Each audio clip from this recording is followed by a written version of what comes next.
Assalamualaikum warahmatullahi wabarakatuh. Bertemu lagi sahabat santri Unik Official. Di video kali ini kita akan membahas tentang kontribusi orang Islam dalam membantu pembangunan atau hari raya non-muslim. Baik, jadi di sini sudah saya siapkan ibarat yang akan menjadi landasan dalam pembahasan kita. Perlu diketahui bahwa interaksi antara orang Islam dan orang non-Islam itu ada beberapa bagian. Pertama, orang Islam tersebut bisa jadi dihukumi kufur apabila ada kecenderungan hati atau ada ada kecondongan hati kepada orang non-muslim atas dasar kekufurannya. Dalam arti dia ridho dengan kekufurannya. Maka bisa jadi orang Islam tersebut terjerumus ke dalam hukum kufur juga. Kemudian yang kedua adalah hukumnya haram ketika memang dia memiliki ketertarikan atau kecenderungan hati bukan atas dasar kekufurannya. Misalnya, ketika ada orang Islam yang memiliki saudara yang non-muslim, dia saling menyayangi tapi tidak atas dasar kekufurannya. Maka dia tidak dikatakan kufur, tapi haram kecenderungan hatinya kepada orang non-muslim tersebut. Yang ketiga adalah bisa jadi hukumnya makruh ketika orang Islam itu berinteraksi dengan orang non-muslim tapi hanya sebatas zahir, tidak sampai menyentuh akidah. Dalam artian apa? Ketika memang hanya sebatas keseharian dan di sana tidak ada unsur menyentuh akidah, maka di sana hukumnya makruh. Keempat, bisa jadi diperbolehkan berinteraksi dengan orang non-muslim apabila dengan sebab interaksinya atau dengan sebab pergaulannya dengan orang non-muslim tersebut, keislaman orang muslim ini bisa diharapkan.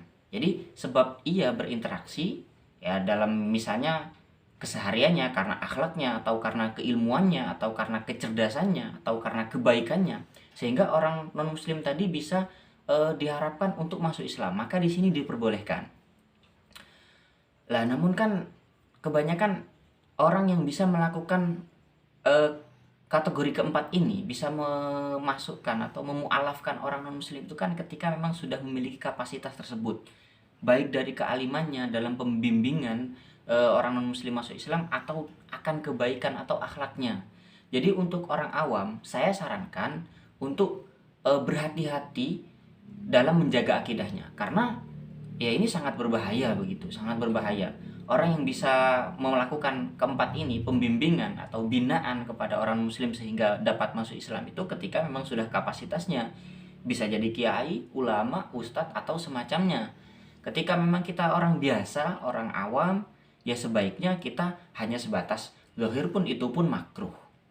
Lalu bagaimana hukum seorang Islam, seorang muslim yang membantu atau berkontribusi dalam hari raya ataupun pembangunan tempat agama lain, itu bagaimana? Maka di sini hukumnya haram. Kenapa haram? Karena begini, menurut keyakinan orang Islam bahwa kegiatan yang dilakukan oleh non-muslim adalah yang sifatnya ibadah atau misalnya pembangunan sarana ibadah, itu adalah sebuah kemaksiatan. Kenapa kemaksiatan? Karena di sana ada unsur syiarul kufar. Karena di sana ada unsur syiar atau tanda-tanda mengagungkan peribadatan agama lain. Sehingga di sini dikategorikan maksiat. Sedangkan orang Islam yang membantu kemaksiatan itu hukumnya haram. Jadi sebetulnya membantu kemaksiatan tidak harus kepada non-muslim. Ketika ada orang Islam yang melakukan kemaksiatan dan orang Islam lain itu ikut membantu atau ikut campur tangan dalam kesuksesan maksiat tersebut, ya maka di sana juga hukumnya haram. Nah, apalagi misalnya kita membantu syiar orang kafir, baik dalam bentuk sedekah atau baik bentuk tenaga atau misalnya juga ucapan untuk pembangunan tempat peribadatan atau misalnya hari raya atau kegiatan ibadah non-muslim, maka di sana hukumnya haram.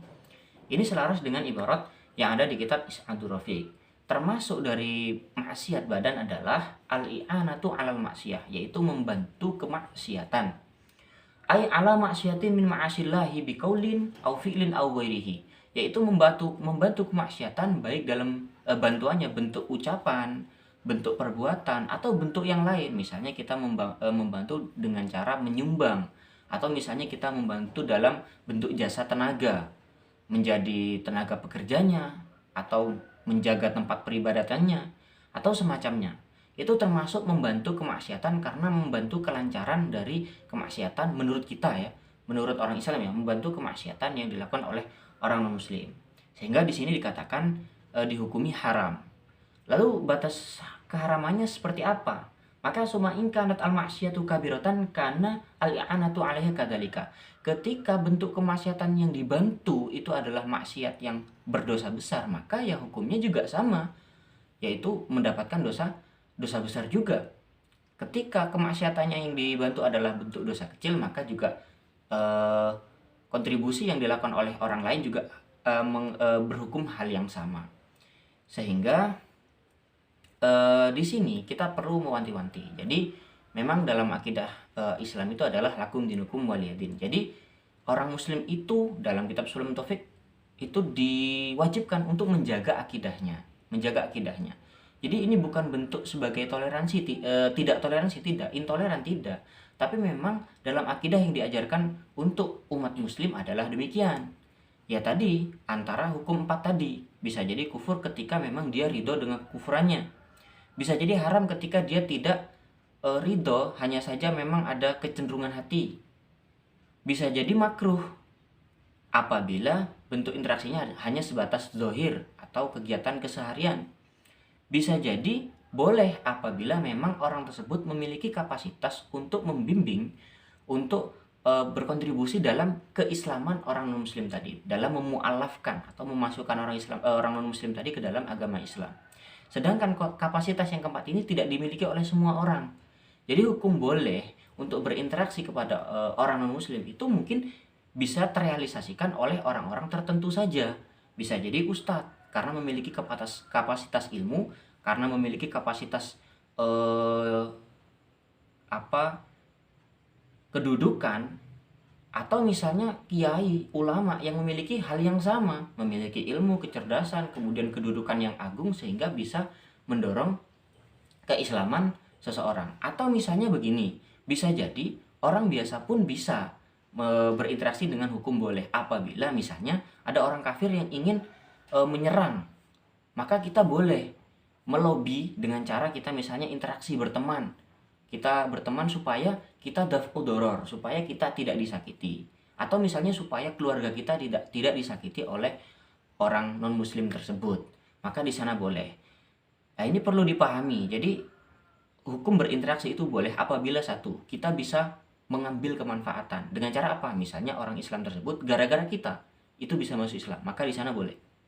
Atau misalnya dengan interaksi kita, orang non muslim itu satu tidak menghina agama Islam, atau misalnya tidak menyakiti keluarga, tidak menyakiti non muslim, atau tidak menyakiti kita, maka di sana diperbolehkan. Tapi apabila kita interaksi atau kita misalnya kontribusi kepada orang non muslim dan itu tidak berpengaruh apapun, kita juga tidak apa-apa, keluarga kita tidak apa-apa, kemudian juga orang muslim tidak dapat masuk Islam, ya maka hukumnya makruh. Ini perlu dipahami. Jadi tidak mutlak haram, juga tidak mutlak boleh, juga tidak mutlak kufur, dan tidak mutlak makruh. Bisa jadi diperbolehkan apabila ada catatan tadi. Ketika misalnya kita dapat menolak doror, kita dapat menolak bahaya, atau misalnya kita bisa mengambil kemanfaatan. Jadi kesimpulannya adalah interaksi kepada non muslim bisa jadi ada 4 hukum tadi, tergantung kondisinya.